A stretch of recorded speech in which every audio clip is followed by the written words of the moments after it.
So, good morning once again, everybody. You are welcome on board our weekly program with the team clearly written. So, the topic we are going to continue with how to learn machine learning and data science faster and more productively. So, this is a very important topic of recent and in our time. So, this is part of our important clarification series where we clarify things for people to be able to key in and see how they can utilize AI, machine learning, data science in their own various fields of endeavor. Irrespective of your background, you are highly welcome. And the fact that you just join us doesn't make you to be disadvantaged. Just that we just need to up the task and do our own work, personal studies with some of the carefully prepared materials that are already on our YouTube channel. So that have been recommended for us and will continue to recommend for us. So once you are able to do that, you can always meet up. So the team we'll be working on is always let the data speak. Always let the data speak. Don't force your data to say what you want. Let the data tells you that, yeah, this is what insight that I'm having, that you can get from me. So we aim and we're working towards making AI machine learning accessible, ethical, and life-changing positively to all, which is otherwise referred to as democratization of AI, machine learning, and data science. Everybody can key in, as I always tell people. So you don't have to be a computer science person or computer background because you can do AI machine learning without writing a single code. Life has become very easier. So when you learn a new concept, you learn it in a very simple way. If you are coming from industry, you are a researcher, you can relate with. Once you can relate, Y is equal to F of X. We have X, these are variables that you can easily locate, you can easily get those variables. They are very easy. But the Y is very difficult for you to get. I want to determine if somebody is under stress. How can you not determine somebody is under stress? You need to have some characteristics you have to monitor. I want to determine the strength of a material in the civil engineering field or material engineering. I want to determine the strength of a material. You need to subject that material to some stress for some time and monitor it maybe over a week and see what's going to happen to the material before you can finally determine that strength of material. However, you have been doing this for how many years? Maybe 20, 30 years ago. You have data sets. Bring those data sets up and let us train a model that wants to give the basic characteristics that are often easy to get. This one can estimate for you the strength of material. Rather than stay in the laboratory for so long hour or many weeks, it tells you what you should get. And when you go verify it, you find out that yes, exactly what it predicted is what is happening. So this is how far machine learning has been able to make data science to become what everybody desire or should actually seek to know. How can I benefit from it? So again, we always start by reminding us about this. For those that are joining us, for the first time, take your time to watch this video. We call it Why You Can No Longer Ignore AI and Machine Learning. It's a three-part video, part one, part two, part three. So elucidate and explain so many things and how you can benefit from this very important and interesting technology, irrespective of your background. After that, we always show us this. This is the iterative modeling framework that we use in machine learning for data analytics. So it is used to solve a lot of problems. Data is there. Once you have your data, you can do feature engineering, then you do the modeling. However, we always recommend the the modified iterative machine learning modeling framework to support let the data speak principle. Because in the past, people can spend, if I have 70% of the time of data modeling time are spent on data preparation. Yeah, 70, sometimes even more. You spend it on data. So many preprocessing to do. However, with the modified iterative approach, we propose that let the data speak. Some of those preprocessing we were doing before may not be necessary, actually, because data differ from each other. Data you are bringing from biochemistry, for example, have some characteristics that may be different from the one coming from physics. So how are you going to subject everybody to the same process? Because in the past, people will build a single pipeline that has missing value treatment, normalization, log to base 10 of that value, outlier processing, feature selection. You have so many operations in the same pipeline. So at the end of the day, what you are getting is more of a mutilated data. You have a mutilated data already because the data you are having is so far away from the original. So there are so many types of preprocessing we can do. However, with this modified iterative machine learning modeling framework, we say that use your data as close to the original as possible. Once your data is in tabular form, you can import it to an Excel file, go into your modeling. Even when you have missing value, go for algorithm that can treat missing value automatically, like decision tree. Decision tree and its family. They have that inbuilt capacity to deal with missing value. Use them first, then check the performance, and then is it okay? If it's not okay, do your hyperparameter optimization. This is the first thing you do. Do your hyperparameter optimization. See? That means the first time you upgrade the first pipeline, so we propose what we call multi-channel pipeline, not single pipeline system like we used to mention before. Multi-channel pipeline is the way to go. That is, the first one where you didn't do no pre-processing, nothing, you use the original file, original data as it is. That is the pipeline number one. Now you are in pipeline number two. Now you are using, you are seeing pipeline number one, check the modeling. Maybe decision tree is not working. Can you use random forest, another family of decision tree? Once you are done, the performance is not improved. Okay, you have done the hyperparameter optimization. Then you may need to change that algorithm. Maybe decision tree is not working. See, sometime you need to go back. Maybe you need to play with the features and the likes. Or maybe the data is not even good. But before you do that, you need to try other algorithm. So try other algorithm. Since we are yet to do missing value and we have missing value, then we now do missing value now. Go back and do missing value treatment. When you do missing value treatment, we are creating a new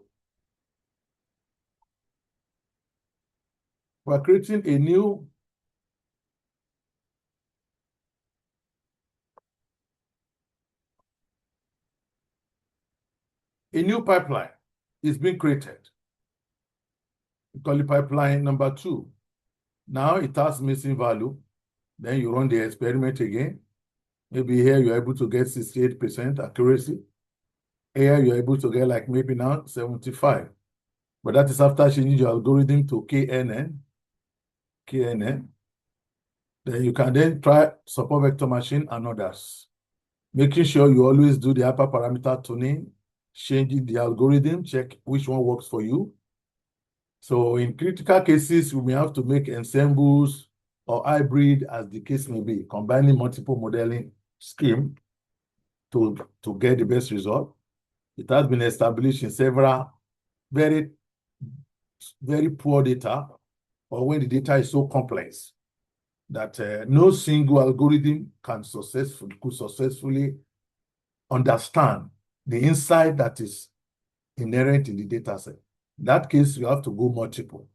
train multiple algorithms, then you can combine them together in different hybrid and ensemble settings. It has always been proven that when you combine like that, you are most likely going to get better results than any individual algorithm. And that is the power of multitude, the power of population.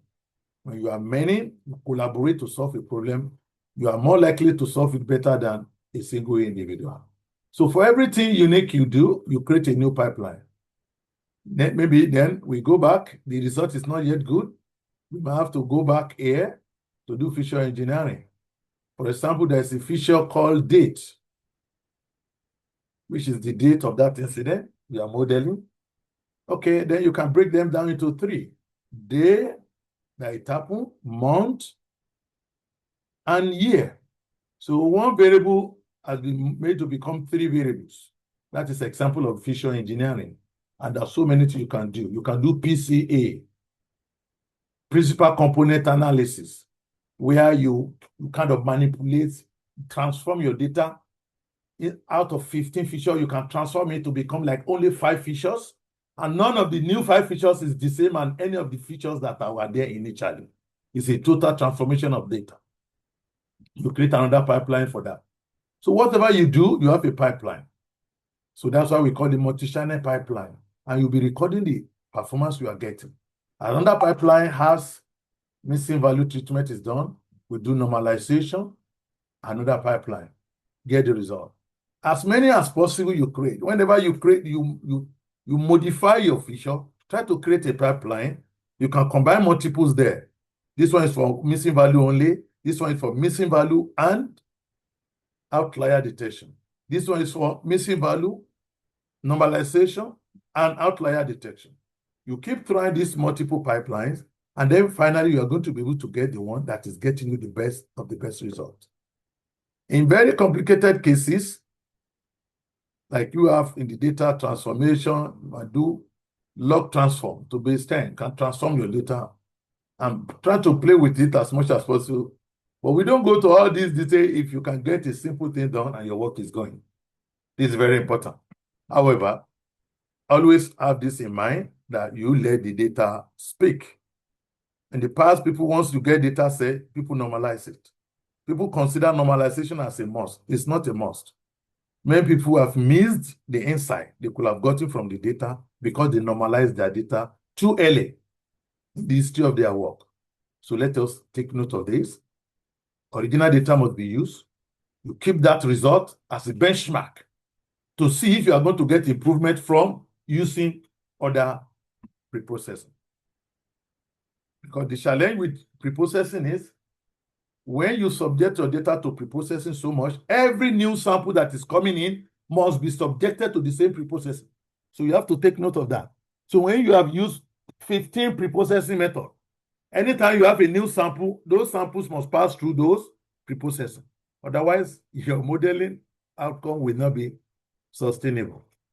And that is why if we don't need a preprocessing option, a particular one, there's no need to use it. That's why you gradually move from no preprocessing and then keep adding preprocessing until you get what you are looking for. We use what we need. That is what the idea of let the data speak is speaking to us. Now, irrespective of your background, you bring in your data set. You look at your data set. There are type of analytics you can do on your data set. Type of analytics you can do when you have your data set. There are 4 analytics capabilities you can explore. This is called the information optimization. The higher we go here, the more complicated it becomes. You can see. This is the simplest one. Descriptive analytics. Descriptive analytics is the simplest one. So this is where you ask the question, what happened? What really happened? It is past tense. You may not be able to do anything about it. You can't do anything about it again. But when you understand where you are coming from, then you can strategize and prevent you from having the same kind of bad data. Maybe in a customer-related stuff, a lot of customers were missed, they left. Descriptive analyst will be able to tell you that. How many males left? How many female? from which zone, from which state. Descriptive analytics will tell you this unique characteristic of your data. What is the mean value, the median, the standard deviation, all those statistical analysis. The good thing is you can do all this without any machine learning algorithm. It's a simple statistical work you can do in Excel. Plot the pie chart. Let's see which of the sale is small. Why the sale in CTA is better than the sale in CTB. Why? You analyze it from your laboratory. This experiment is this experiment is this. Why do we have these differences? You do a lot of things there. But it all talk about what happened. It doesn't, you can't change it again. It's past tense. But when you understand the past, it can guide you to prevent the same disaster in the future, and also can provide link to you. If it is something really good, how can I sustain it?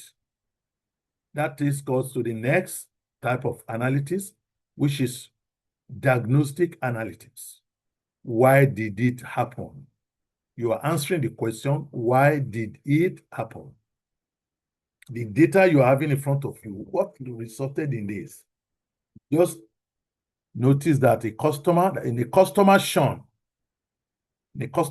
application, you just notice that the customer may run away, may leave your company for another one.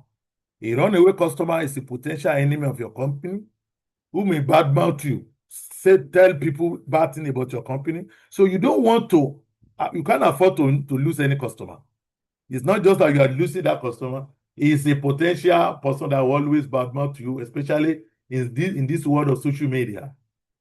So you want people to talk good about your company. So you reach out to that customer quickly. Before you reach out to that person once, a system was able to, a predictive analysis was able to tell you that, oh, this is what happened. You quickly run a diagnostic analysis. Why did it happen? That's the next stage. All these things we found in the descriptive analysis stage, why did it happen? Then it tried to identify what are the causes. Among the features, what features are more responsible? See, that is diagnostic. You can see as you go up, it's getting tougher. Because this hindsight, trying to have an idea of what has happened in the past. You can't do anything about the data because it is in the past, but you can benefit a lot from it. Now, at this level, we are getting to insight. We try to understand what made this kind of data to come from my company, from our university. Why? That is diagnostic analytics. The next is predictive analytics. After understanding what happened and why it happened, then you want to predict what will happen. What will happen? Future now. This is where foresight is being done. See, foresight. You're moving towards foresight now. What will happen? Then you can predict. So customer may run away. Then you start running. Why will it run away?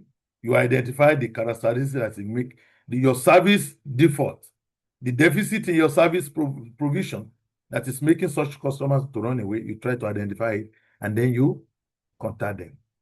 That is why customer churn is often used in some of the telecommunication companies. That one of the companies that started benefiting from it, the idea. That's why once they notice that you have not been, because there are some characteristics they monitor. You have not been loading data. You have not been loading even call credit. You have not been subscribing. Most likely the system will flash you. The churn management system, customer monitoring system will alert them that so customer may run away. So they will start giving you promotional sales. Okay, buy 10, buy 1 GB and get 3 GB for free. All those kind of things. If you are buying data regularly, you are not likely going to get such promotion. They don't give such free gift to anybody anyhow. You are a banked customer. For those customers that are about to run away, they target them and make sure that you bring them back on board by making them happy. That is predictive analytics for you. And you can use it in several areas. We predict that a student may drop out of the university at very early stage in the life of the student on campus. You can go a long way to assist the student, recommend it, try to run diagnostic analysis. Why will the student actually drop out? What will the response be? Then you can recommend the student to counseling units for monitoring, to support him, and you'll be able to prevent that disaster from happening to such students. The dropout may become a problem to himself, to his family, and the community, and the country at large. Therefore, whatever we can do to have an idea at a very early stage, oh, something may go wrong. That is why predictive analytics will help us a lot in whatever we do. You can be able to have an idea of, okay, things may go wrong. Like we forecast there's going to be rain. So people can prepare for rain. There's going to be rain so day. Maybe it will be heavy or light. Some countries, once they say there's going to be rain, they suspend the school for that day, especially for the junior classes, like primary schools, lower grades, grade 1 to 6. They say there's no school for them because they know if there's rain, there could be some disaster. Erosion, and these are very young children. That is some of the usefulness of such predictive analytics. You have an insight that a foresight that something may go wrong, and you act before it starts going on. In the process industries, you don't want a very simple pumping machine to break down and prevent the whole set of workers that you mobilize for Saturday work or some weekend work not to be able to do their work just because the pumping machine breaks down. Pumping machine doesn't just break down in a day. It must have been given signals for maybe months, but no one pay attention until it is finally down. However, with the coming of these data science, analytics, and machine learning, it is now becoming very possible for you to predict and have an idea of when and why a machine may break down, making it very easier to do proactive maintenance. You don't wait for it to break down. We don't do reactive system. Gone are the days. This didn't break down. We fix it. Like I spoke to some engineering group recently. And then the engineer we know is something break down, the engineer fix it. Can we go proactive? We don't wait for it to break down. We proactively fix it before it actually breaks down. Replace it before it actually creates downtime that will lead to loss of lot of revenue for the company and no stuff for that. Even sometimes life of human being may be saved if we take this kind of very important steps. And last but not the least, under the type of analytics, we have the prescriptive analytics. Prescriptive analytics, whereby how can we make it happen? You desire a certain characteristics in your product or in a system. You want a certain outcome to be achieved. Then you can run prescriptive analytics. How can we make so thing happen?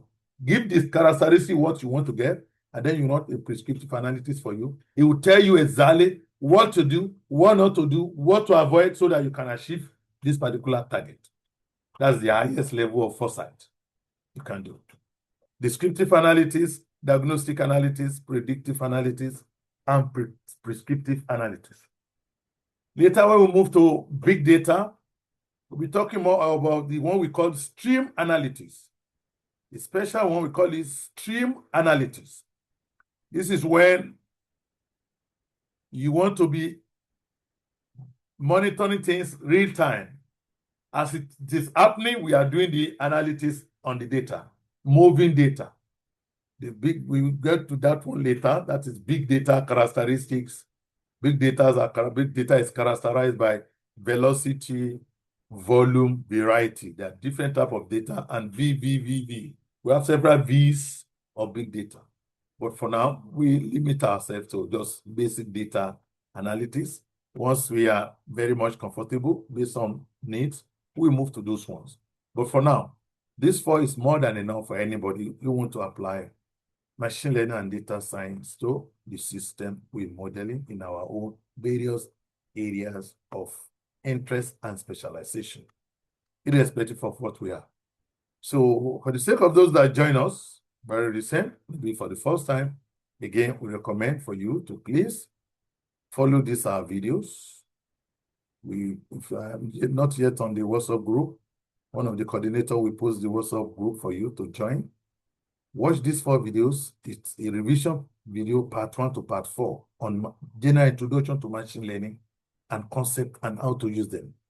Once you are done with that, then you have another part, these 3 videos. Here, you are going to have a practical demonstration. We call it Hello World from Machine Learning Model. So you can build your first model. The 4 earlier video plus these 3 videos, everything you can finish it within 2.5 hours. So just one afternoon, you can sit down, concentrate, listen to this video, and build your first model without trouble. And then once you're able to build that, then you can start bringing in your own data from your own area of interest, and then see how you can take benefit from it appropriately. So this is highly recommended. So because the essence of this our weekly program is we have a very short video at the beginning. Then we want to be giving the opportunity for those that have just joined us and even those that have been here before to ask questions. And that's why we're going to be going to the question time now shortly, so that people who have been practicing, as you are practicing, note down, sometimes you face some clarification that needed to be made. Make it up, write it down, and then you can bring it up to these Saturday classes. Learn the little we present on daily basis and on weekly basis. And also you have the opportunity to interact with us, where you can ask one-on-one questions on what you are practicing. But I want to say the best way for you to learn AI, machine learning, data science is to practice. It's not theoretical. And I don't believe in that. It doesn't pay. Yeah, you can practice. Get data set. I don't have data set, it's not a problem. Whatever you want to do, just go online and search. There are so many data sets. We also provided it last week. We are going to upload we uploaded the material in the platform. For those who join, we can re-upload it again. You see a lot of sources of data set, especially Kaggle and UCI. UCI is one of the oldest source of data set, UCI repository. Even Kaggle sometimes uses data from the UCI. Search for whatever you want to do. You see data set. You can start from the online data set, and later, then you can then get your own data set, and then you can move on as the case may be. So this is highly recommended for us. Let us do our own make individual effort. Watch these videos and then see how far you can then be able to act on what you've learned. I believe that's a very good place for us to give room for question and answer. So always don't forget, always let the data speak. Start with raw. We always tell you, start with raw data set before applying too much preprocessing. See, avoid mutilation of data unknowingly in the name of doing preprocessing. When you do too much preprocessing, you are taking your data far away from the reality. And the closer the data is to the reality, the better. Always use the iterative process idea we've explained. Remember that machine learning is not a dogma. Means you cannot always, you try different algorithms and options. When you ask somebody which is the best machine learning algorithm, he may tell you, oh, support vector machine. That person doesn't understand what is machine learning. There's no algorithm that is best. It depends on the data set you are modeling. The algorithm that perform excellently well. Yes, support vector machine is a very powerful algorithm. We use it successfully on several applications, but we use it on some that it doesn't perform. Near zero performance sometimes. That is the fact about data, and that's why you have to let the data speak. So what is inside the data will determine which kind of algorithm that is going to work for you. Just because your friend used deep learning doesn't mean you are going to benefit from deep learning on your new data. Start simple. One of the principles of machine learning is start simple. Start on simple algorithm before you start going to more complicated algorithm. So at the next step, you take it based on what you deduce from the outcome so far. And this is where experience comes in. Experience matter. You may consult people who have been there to guide you. And that's why we say always keep some questions once you are practicing, and then you can ask this question on Saturdays whenever we have this meeting. And if it becomes very urgent and you don't want to get stuck, you are enjoying it, you can always reach out to us on our private chat, and then we'll try as much as possible within the time limit available to respond to us. You can take a screenshot and ask whatever is not clear so that your learning will not be inhibited or stopped. So once again, we can all welcome you all and wish you all the best. We have other systems we can check out. The book, Let the Data Speak, we can check it out. It's on Seller. We also have other courses you can also check out on Seller, on Udemy, just towards making how to write your first research paper using machine learning-based experiments and also for that. So in future, we continue to engage on this and see how and where we can go forward and better. Thank you very much for listening. So we're going to take a couple of questions the remaining time. Thank you.